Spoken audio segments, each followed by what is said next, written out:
আসসালামু আলাইকুম ভিউয়ার্স, কেমন আছেন সবাই? ইরানের হাতে অত্যাধুনিক এবং গোপন কিছু অস্ত্র রয়েছে যেগুলোকে ভয় পায় আমেরিকা সহ পশ্চিমা বিশ্ব। বিমান বিধ্বংসী মিসাইলবাহী স্পিডবোট থেকে শুরু করে নিজস্ব গোয়েন্দা স্যাটেলাইট পর্যন্ত সবকিছুই তৈরি করে ইরান। কিন্তু তাদের হাতে এমন একটি তুরুপের তাস রয়েছে যেটি আসলে পশ্চিমাদেরই তৈরি, কিন্তু ইরান এটি ব্যবহার করছে আমেরিকার উপর। গ্রুম্যান F-14 টমক্যাট এই বিমানকে ইরানের বিমান বাহিনীতে অন্তর্ভুক্ত করার মাধ্যমে দেশটি তাদের প্রতিরক্ষা শক্তিকে এক নতুন উচ্চতায় নিয়ে গিয়েছে। গ্রুম্যান F-14 টমক্যাট ছিল একটি আমেরিকান ক্যারিয়ার সক্ষম সুপারসনিক টুইন ইঞ্জিন 2 আসনের টুইন টেইল যুদ্ধ বিমান। এটি সব ধরনের আবহাওয়ায় কাজ করতে সক্ষম এবং ভেরিয়েবল সুইপ উইং এর মতো বৈশিষ্ট্যযুক্ত। এই বিমানটি যুক্তরাষ্ট্র নেভির maritime air superiority fighter, fleet defence interceptor এবং টেকটিক্যাল এরিয়ার রিকনেসেন্স প্ল্যাটফর্ম হিসেবে কাজ করেছে। 1950-এর দশকের শেষের দিকে সোভিয়েত ইউনিয়নের জেট বম্বার এবং সাবমেরিন থেকে নিক্ষিপ্ত দীর্ঘপাল্লার অ্যান্টিশিপ মিসাইল প্রতিহত করার জন্য যুক্তরাষ্ট্র নেভি একটি দীর্ঘপাল্লার উচ্চ সহনশীলতার ইন্টারসেপ্টর বিমান তৈরির পরিকল্পনা করেছিল। TF-13 ইঞ্জিন দ্বারা পরিচালিত হলেও এটি ছিল একটি ভারী বিমান। 7,300 কেজি জ্বালানি ধারণ ক্ষমতা এবং 6,000 ঘন্টার ফ্লাইট সময়কাল নিশ্চিত করেছিল এর দীর্ঘস্থায়ী কার্যক্ষমতা। আমেরিকার বহু পরিশ্রম এবং সাধনায় তৈরি এই বিমানটি পরবর্তীতে চলে আসে ইরানের হাতে।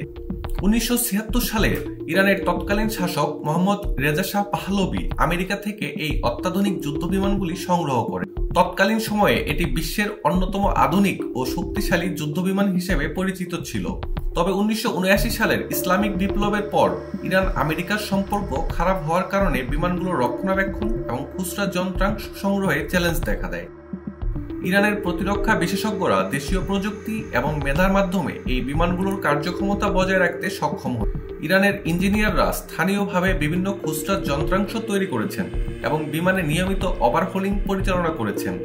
এর ফলে দীর্ঘদিন ধরে এই বিমানগুলো কার্যক্ষম রাখতে পেরেছে তারা, যা ইরানের বিমান বাহিনীর জন্য এটি একটি বড় সাফল্য।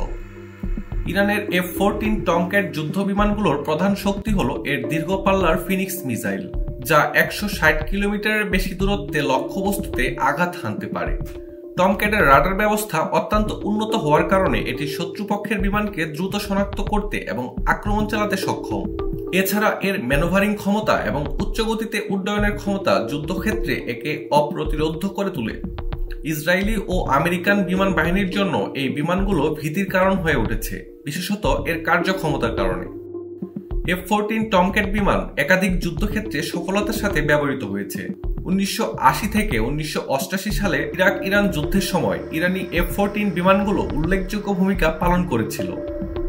ইরানের দাবি অনুযায়ী এই যুদ্ধের সময় তাদের টমক্যাট বিমানগুলো ইরাকের 160টিরও বেশি বিমান ধ্বংস করেছিল, যদিও বিভিন্ন সূত্র মতে এর মধ্যে 50টি ধ্বংস নিশ্চিত করা গেছে। ইসরায়েল এবং আমেরিকান বিমান বাহিনীর জন্য ইরানের F-14 টমক্যাট বিমান একটি বড় হুমকি হিসেবে বিবেচিত হয়। ইরান এই বিমানগুলোর কার্যক্ষমতা বজায় রেখে তাদের বিমান বাহিনীর শক্তি প্রদর্শন করছে। এই বিমানগুলোর মাধ্যমে ইরান তাদের শত্রুদের বার্তা দিয়েছে যে তারা আকাশসীমায় অপ্রতিরোধ্য। ইরানের F-14 টমক্যাট বিমানগুলোর কৌশলগত ব্যবহারের মাধ্যমে দেশটি তাদের প্রতিরক্ষা ক্ষমতা বাড়িয়েছে। গ্রুম্যান F-14 টমক্যাট বিমান ইরানের জন্য শুধু একটি অস্ত্র নয়, বরং তাদের প্রতিরক্ষা সক্ষমতার প্রতীক। স্থানীয় প্রযুক্তি এবং দক্ষতার মাধ্যমে ইরান এই বিমানগুলোকে কার্যক্ষম রেখেছে এবং শত্রুপক্ষের উপর মনস্তাত্ত্বিক প্রভাব তৈরি করেছে। এটি প্রমাণ করে যে সঠিক পরিকল্পনা এবং মেধার মাধ্যমে প্রযুক্তিগত চ্যালেঞ্জ মোকাবেলা করা সম্ভব। F-14 বিমানটি একাধিক ধরনের অস্ত্র বহনে সক্ষম। এর মধ্যে রয়েছে 6টি ফিনিক্স মিসাইল, 6টি স্প্যারো মিসাইল, 4টি সাইড ওয়াইন্ডার মিসাইল, একটি 20 মিলিমিটারের ভলকান মেশিন গান। এই বিমানটি শত্রু বিমানের বিরুদ্ধে দুর্দান্ত কার্যকারিতা দেখিয়েছে, বিশেষ করে দীর্ঘপাল্লার ইন্টারসেপ্টর মিশনে। এর উন্নত র্যাডার সিস্টেম এবং ফিনিক্স মিসাইল শত্রু বিমানের জন্য বিপজ্জনক। F-14 তার উন্নত র্যাডার এবং অস্ত্র ব্যবস্থার কারণে আমেরিকান নৌবাহিনী এবং অন্যান্য প্রতিপক্ষের কাছে একটি ভয়ের নাম। এছাড়াও এটি অত্যন্ত দক্ষতা সম্পন্ন এবং দীর্ঘপাল্লার মিশনে অত্যন্ত কার্যকর। 1988 সালে আমেরিকান নৌবাহিনীর ইরানের একটি যাত্রীবাহী বিমানকে ভূপাতিত করেছিল। অনেকেই মনে করেন এই ঘটনাটি ইরানের F-14 এর কার্যক্ষমতাকে একটি হুমকি হিসেবে বিবেচনা করার ফলে ঘটেছিল। ইরানের F-14 এবং তাদের কৌশল আমেরিকার জন্য একটি গুরুত্বপূর্ণ বিবেচনার বিষয়। আপনাদের যদি এই ভিডিও ভালো লেগে থাকে তাহলে দয়া করে আমাদের মিলিটারি অ্যানালাইসিস চ্যানেলটি সাবস্ক্রাইব করুন এবং ভিডিওটি শেয়ার করে দিন। আপনাদের সমর্থন আমাদের আরও ভালো কন্টেন্ট তৈরি করতে অনুপ্রাণিত করে। ধন্যবাদ, আবার দেখা হবে পরবর্তী ভিডিওতে।